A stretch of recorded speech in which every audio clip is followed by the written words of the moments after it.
Hey everyone, let's take a look at number 100F.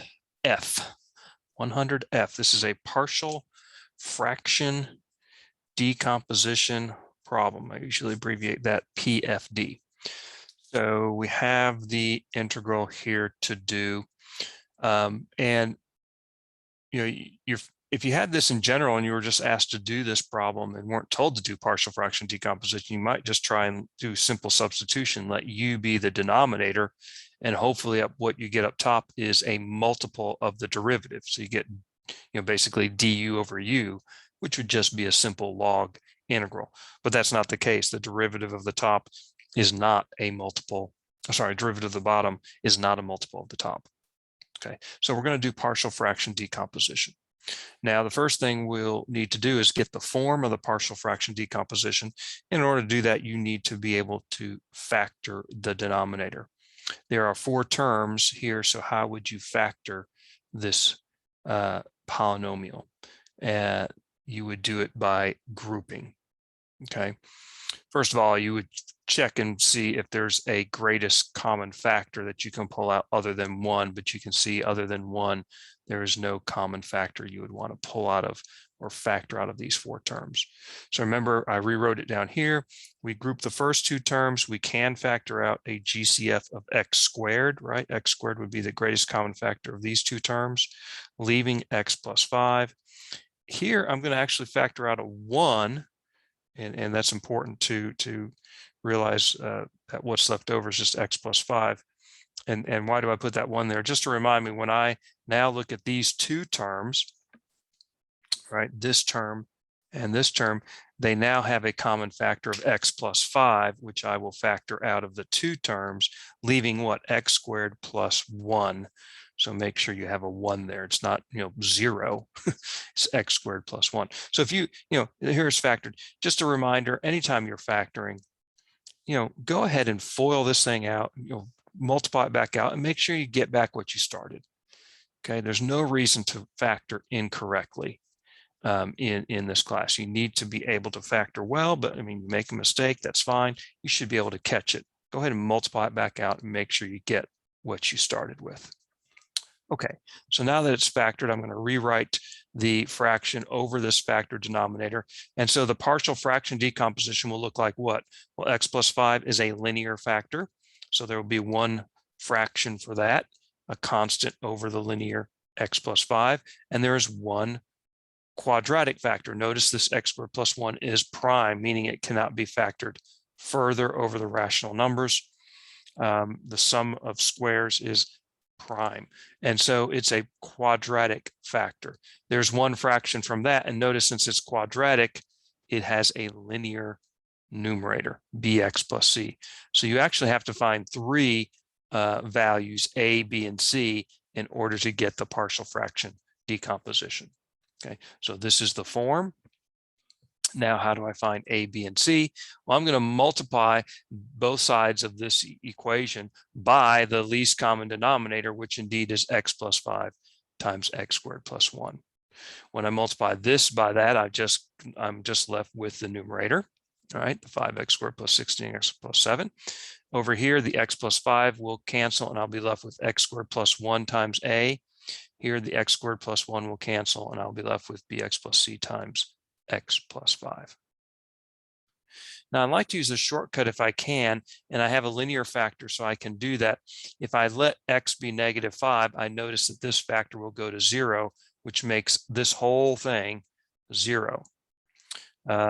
Negative 5 squared is 25 plus 1 gives me 26. And then if I plug in negative 5 into this thing, I'll get negative 5 squared is 25 times 5 is 125.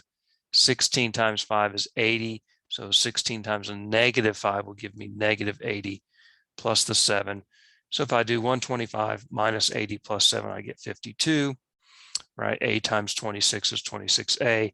And so a must be what? 2. 2 times 26 is 52.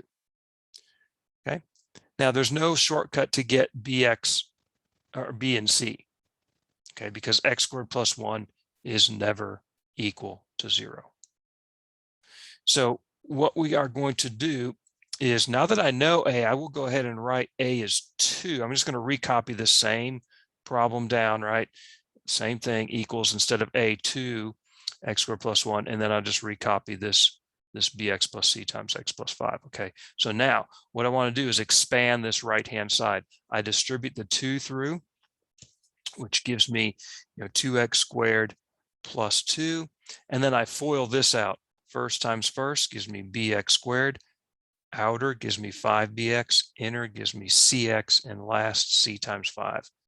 Right, so I've expanded this all the way out, and then I combine like terms. So my like terms are the 2x squared and the bx squared, right? They're both x squared terms, so add their coefficients, 2 plus b x squared.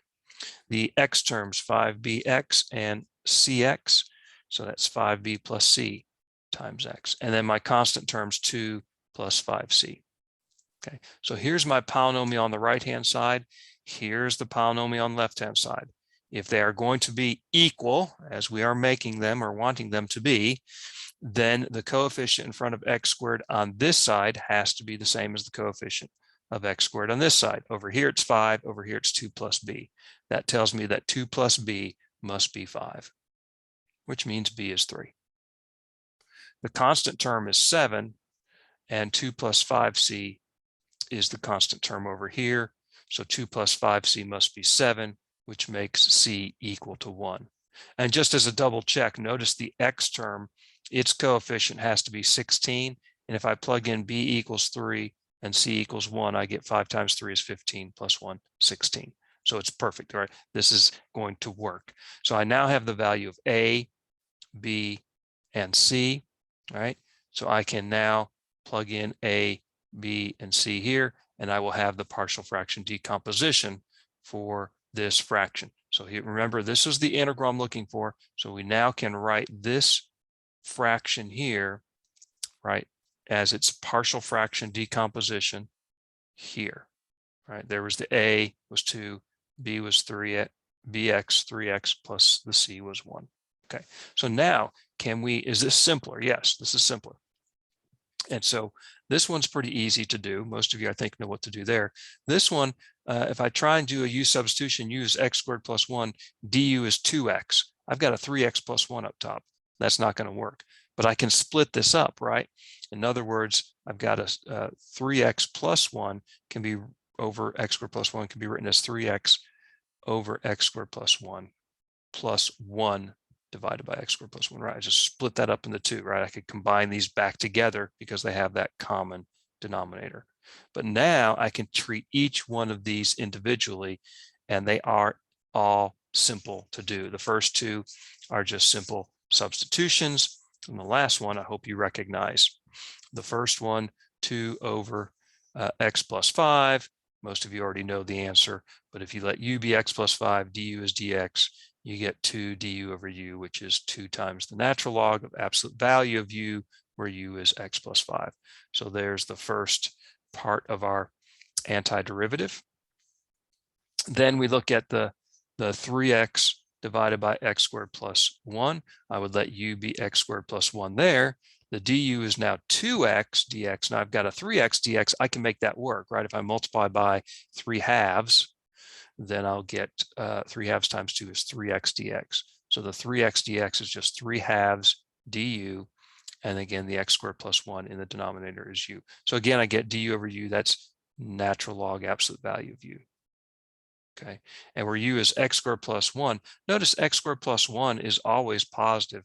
You could keep the absolute value bars if you want, but you can also get rid of them in this case because x squared plus 1 is always positive, which is different than x plus 5. X plus 5 is not always positive, right? If x is, say, -6, then you would have a negative value for x plus 5.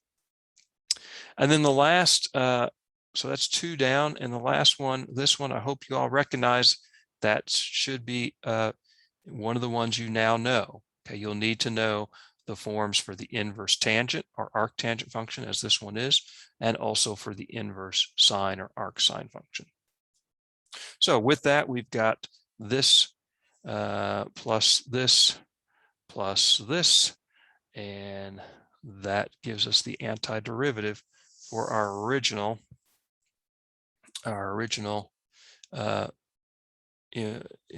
integral for this, the antiderivative of this function can be written in this form. So a lot going on. You can see I took 2 pages to do this one problem. So partial fraction decomposition is, you need to be careful, but you need to practice plenty of problems, but the actual process itself is not too bad. Okay, so clearly show your work on the test and clearly indicate what you're doing, and that will help. Okay, I hope this helps with partial fraction decomposition.